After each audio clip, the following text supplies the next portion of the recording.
10h30, 11h sur Europe 1. Culture Média. Thomas Hill. Et comme chaque jour, on démarre cette émission avec la session de rattrapage de Jean-Luc Lemoyne. Et je sais que l'amoureux du foot que vous êtes est heureux d'avoir en face de lui Hervé Matou et Alexandre Araujo, le vainqueur d'Omicro. Oui, quelle joie. Pour ceux qui ne sauraient pas ce que c'est... Vous pouvez la refaire avec plus d'enthousiasme. Oui, quelle joie.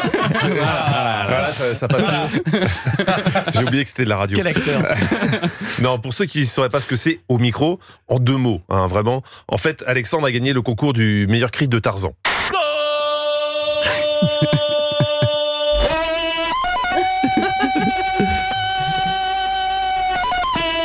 Voilà, c'est très résumé, mais vous avez l'idée globale. Oui. Omicro, c'est le The Voice des commentateurs de foot. Sauf que là, tu gagnes pas d'argent, tu gagnes un emploi. D'ailleurs, Hervé, vous étiez chez un spécialiste du foot pour en parler, Jordan Deluxe. Il gagne quoi au final? L'enjeu est énorme, c'est 1 an de contrat au service des sports de Canal. 1 an de contrat.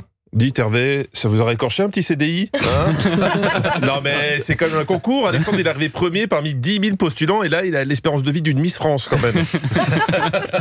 Bon, je vous rassure, tous les plus si affinité. Et plus, voilà, c'est reproductif. Et on en est où au niveau des affinités Bah là c'est le début, vous savez, d'une relation. C'est un peu encore... Il y a assez peu d'affinités. Je bosse pour vous Alexandre. Merci beaucoup. Je vous rassure, tous les autres candidats du concours ont aussi trouvé du boulot. Ils ont été embauchés dans des collèges comme Alarme Incendie.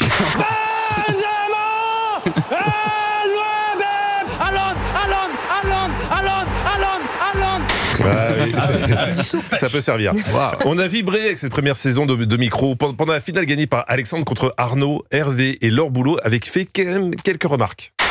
J'aime bien qu'il se taise. Oui, j'aime bien. Non, après, il dit aussi il a le même petit défaut qu'Arnaud avec le kikiki. Bah alors, Alexandre, c'est quoi ce kikiki? Je comprends que vous soyez content, mais on sort pas son kikiki dans la tribune presse. Mais quand on débute comme Alexandre, on fait des erreurs de débutant. On est patient, on fait bien sortir le bloc, t'as raison Sidney. Le tutoiement, par contre, ça c'est un truc qu'on évite à l'antenne de Canal. T'as compris Alexandre? On ne tutoie pas sur l'antenne de Canal+. Si tu veux tutoyer, t'as qu'à aller te faire pirater chez DAZN.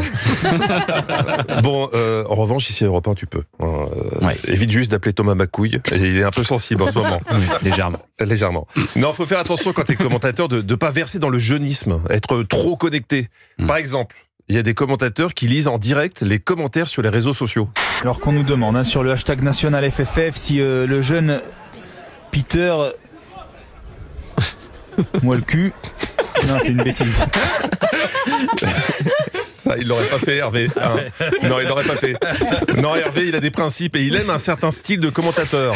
Je préfère les commentateurs qui sont un peu plus dans la sobriété, informatifs, que le gars qui gueule comme un putois.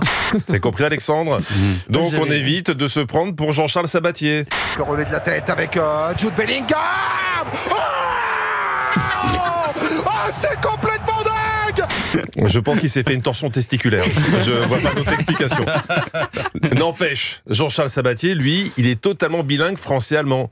Ce qui n'est pas vraiment le cas d'Hervé Matou. La prochaine journée, le Bayern recevra l'Eintracht Francfort et le Werder, le Borussia Mönchengladbach. Ça c'est cadeau pour vous Alexandre. Si un jour Hervé vous prend la tête avec une prononciation. Alors la question qu'on se pose souvent, c'est est-ce que les commentateurs sont des supporters avant tout? Est-ce qu'ils sont de parti pris? Hervé y a répondu franchement. Je suis né comme ça, je suis pas partisan dans le foot. J'ai un club qui me fait un peu vibrer. Bien sûr que c'est Clermont Foot, parce que je suis de Clermont. Si c'est Clermont qui vous fait vibrer, ça va. Niveau cardiaque, vous devez pas être trop embêté. Non, Clermont Foot, j'étais pas prêt. Montez un groupe de parole, les supporters anonymes avec Anissa qui supporte Sochaux. Parce qu'il faut que les gens vous aident. Vous pouvez pas rester seuls tous les deux. C'est beaucoup plus beau d'aimer un club comme ça que l'évidence. Oui, mais on pleure tout le temps, elle. Il faut dire que les réponses d'Hervé en interview, c'est souvent surprenant. Là, on lui demandait quel était, selon lui, le meilleur joueur de l'univers.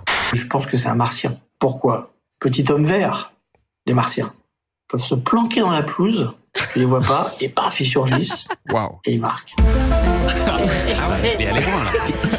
Il y a 2 possibilités. Pas la drogue, Soit Hervé Matou est le Raël des journalistes sportifs, soit il se drogue. Je préfère pas répondre à cette question. J'ai appris plein de choses sur vous chez Jordan Deluxe, qui s'est toujours posé les bonnes questions. Hervé, est-ce que vous avez déjà on me dit. commencé à compter vos points retraite? Non, pas spécialement. Bon, il a une petite obsession sur la retraite, mais c'est rien, ça c'est un toc. Ça va se régler à un moment ou à un autre. Le reste était plus étonnant. Qu'est-ce que recherchent les téléspectateurs sur Hervé Matou? Eh bien, regardez, chers amis, on va regarder tout de suite. Alors, Hervé Matou taille. C'est ça que veulent savoir les gens? Bon, alors Hervé, est-ce que vous taillez? L'important, c'est pas la taille, vous savez. Ah oui, d'accord. En tout cas, bonne chance Alexandre dans votre nouvelle carrière si importante, car comme l'a dit un grand penseur... Un match sans commentateur, c'est comme un film ouzbek sans sous-titres. Alors merci de jouer les interprètes Alexandre, et bon match. Merci beaucoup Jean-Luc Lemoyne. Elle est bien cette question sur les points retraite, je vais la rajouter à mon interview dans un instant, bien sûr c'est la base. Jean-Luc Lemoyne que vous pouvez réécouter en replay sur europe1.fr, et puis vous partez à Toulon ce week-end Jean-Luc. Exactement, demain je reprends la tournée. Il joue son spectacle Les Liquidations. Si vous êtes du côté de Toulon, allez voir Jean-Luc Lemoyne sur scène. Vous restez un petit peu avec nous Jean-Luc parce qu'on va parler foot dans un instant.